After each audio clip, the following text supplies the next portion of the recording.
Завершилась туристическая акция «Бриллиантовая неделя Якутии». Мероприятие проводится уже не первый год, при этом масштаб акции постоянно растет.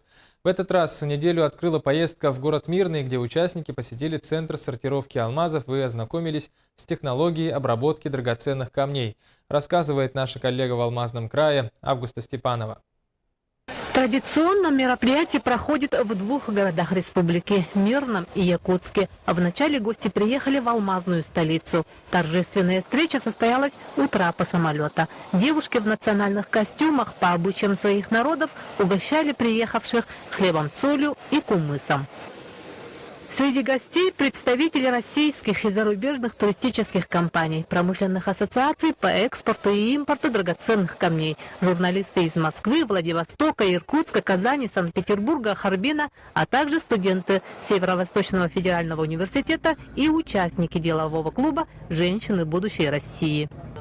Уникальный туристический проект инициирован правительством республики, имеет огромный успех как у участников промо-тура, так и у жителей Якутии. Для якутской алмазной компании «Бриллиантовая неделя» станет еще одним шагом к продвижению своей продукции не только на российском, но и на международном уровне.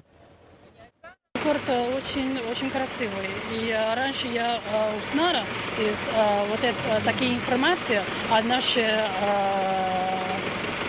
подруге.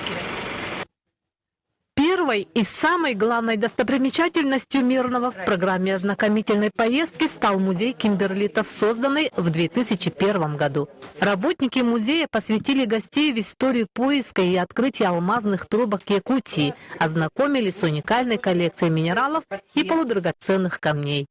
Я впервые в Якутии, Саха-Якутии. Раньше-то я знаю, но мечтаю сюда приехать.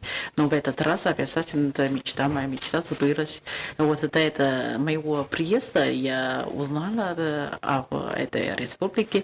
Я знаю, что Саха-Якутия – это самая крупная в России по объему территории.